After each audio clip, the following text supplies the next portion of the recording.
We are in the age of information, and that information is being distributed, and Michael Beckwith understands that. And that's why he's talking with his group, which is Agape, which I haven't fully looked into his foundation. He's having conversations. He's got a podcast. I encourage you, if you like what I have, any of the things that I have to say, I encourage you to check it out or listen to the Andre Decum. It was only about an hour.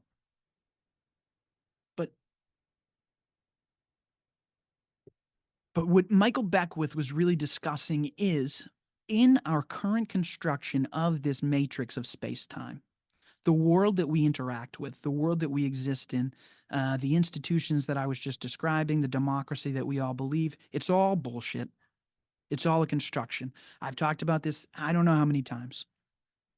The Wizard of Oz, The Matrix. If you look at The Matrix as a documentary, you will understand the things that I'm talking about. All of these things we bump into don't really matter. They don't fulfill us.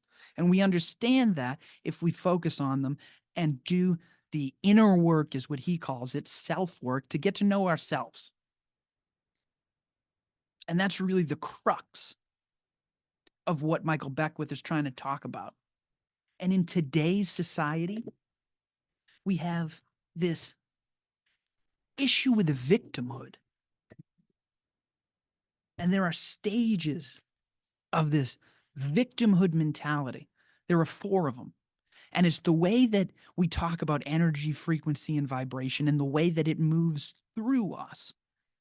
When we are a victim, we believe things are happening to us because we have no control over them.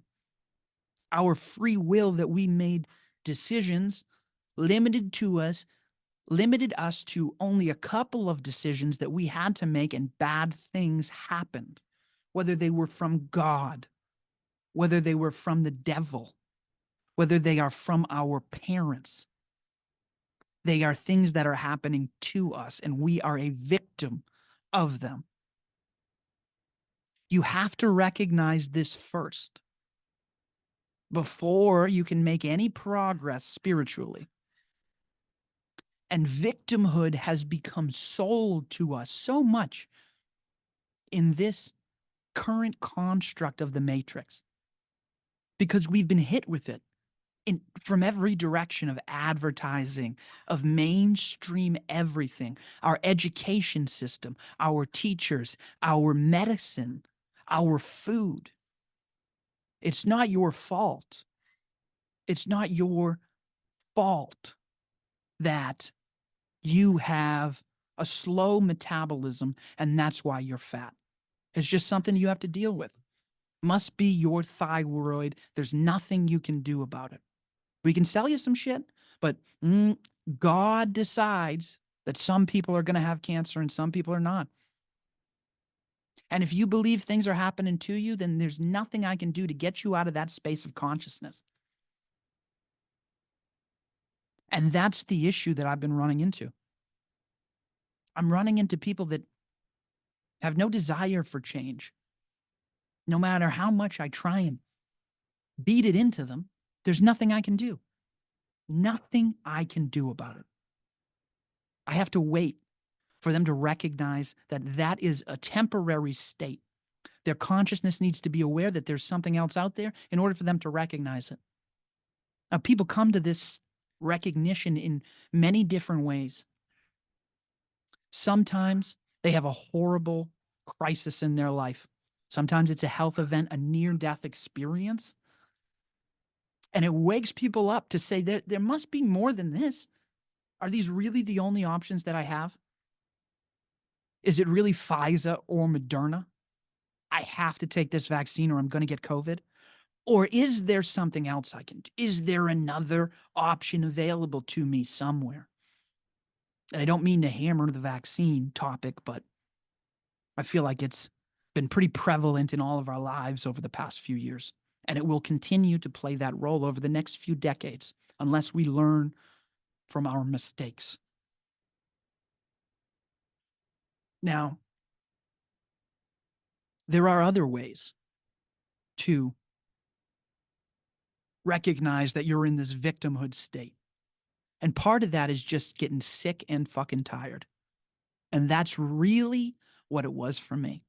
Because I spent so much time trying to figure out how all of these systems worked inside the matrix. And I was very successful at it, to the point where I could start predicting the future. I only needed certain points of information, and I had such a clear construction of how all of these systems interacted that I could see that given A and knowing C, that the only outcome that would be possible would be X, Y, or Z. Everybody else was wasting time going from A to Z, trying to figure out what might happen. But if you knew A and you knew C, well, then obviously it was going to be X, Y, or Z. So there's only a few paths available to the population. But you need to gain, you need to forgive yourself, to give yourself the ability to gain control if you want to move through that status. And I was so fucking tired of dealing with the matrix that I needed to find another way out. And that's what this motherfucking podcast is, guys. It's explaining it to you, but I'm also doing it so you can fucking see it and see that it's motherfucking possible. Go back and listen to chapter 1. Go back and listen to the preface. And then go back and then come and listen to this fucking episode. You tell me if you don't see the full progression of exactly what I'm about to explain to you. Okay? Now, once you recognize you're a victim, you're going to start gaining control over yourself and the decisions that you make. You're going to forgive yourself for thinking that it was the devil doing all of these things to you. You're going to forgive yourself for thinking that it was God, and you're going to recognize that you carried some responsibility in those actions. And when you gain control, you're going to move into the second stage, which is by me. You're going to become a manifester of your own reality. Okay? So initially things were happening to me, and now you're going to regain that control, and it's going to happen by me. My thoughts are units of mental energy here, and that's what you start to recognize. Every thought that I used to have about being stuck in a situation that I can't control, that I have to deal with, that I just have to accept, that sucks. I'm going to start looking for other alternatives. I'm going to deny the premise that I only have an option of Coke and Pepsi, and I'm going to ask if they have water. Okay? I'm going to start denying premises outright, and I'm going to spend my time focusing on the things that I want to focus on, the visualization. And there's different experiments we can do that Michael Beckwith was talking about on this podcast. So the cold match experiment. So you can go up to somebody with a cold match. You can tell them that it's, a hot match. And you put it on their skin, and they pull their hand away, and they take a look at their hand, and it's burnt. And then they look at the match, and they realize the match wasn't lit. It was a cold match. But their physical body is experiencing the pain as if it were on fire. How can that be the case? That's because our bodies have the power, our consciousness, our brain have the power to manifest experiences. And when you start looking outside the box at the other options that weren't so clear to you before, the whole world opens up to you. And you recognize that you can use that consciousness to create whatever feelings you want. If you want to be happy, you need to feel happy. And you need to find a way to make yourself feel happy. And then you need to stay in that space for as long as you can. This is all the visualization process, because the next step is through me. So we have by me, we have things are happening to me. We have things are happening by me, the manifester stage. When you start to visualize and start to feel the natural state. If I want a nice house on the ocean, because I know sitting next to the ocean in the sun with that ocean breeze will make me feel happy, then I know that all I have to do to get that feeling of the happiness is not buy the house next to the ocean. I have to go sit next to the ocean and I will feel the happiness. And I will visualize myself sitting in my own house on the ocean. And that is what will get us to the next stage where we give up the control that we have just regained. Things were happening to me. Now I am visualizing and manifesting them. They are now happening by me. And now I need to allow them to happen through me. So I have to give up that control that I worked so hard to gain again. That's the difficult part. All right? You have to surrender to the next great version of yourself. Now, what does that mean? Now, as you move out of your victimhood, you're forgiving yourself for all the things you didn't know before that you recognized when you became a manifester. You forgave yourself for not recognizing them. Then you gave yourself the control to take them back. And now you need to continue to stay in the two state.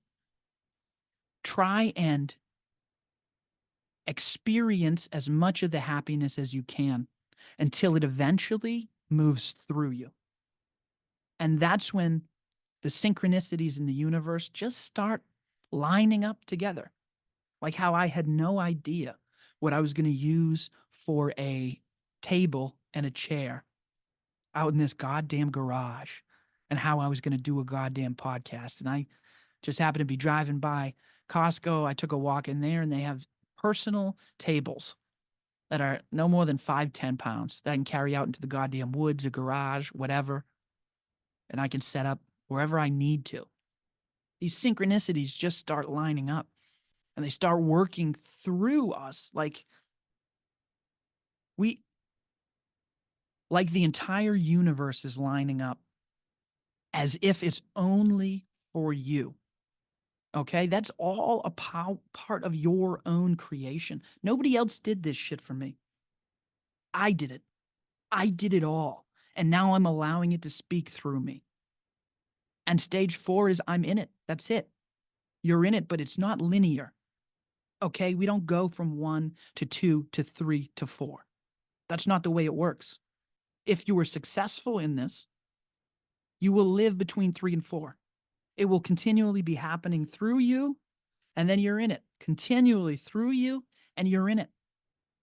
But occasionally, you will have to go back to stage 2, that visualization, where you need to regain control, forgive yourself a little for some things you didn't recognize before, and allow yourself to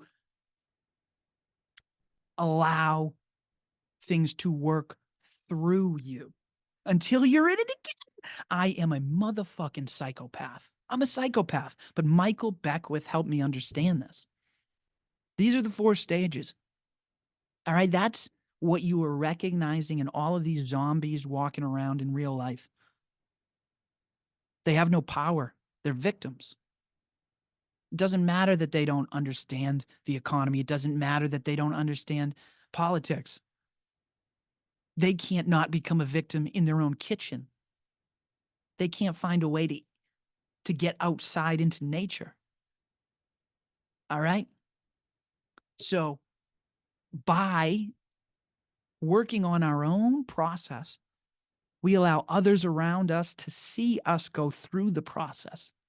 And it gives them the confidence to go through the process on their own. Okay, guys? It's pretty nuts. But that's what Michael Beckwith was talking about. That's what Michael Jackson spent so much money and time and energy and focus with Michael Beckwith working on.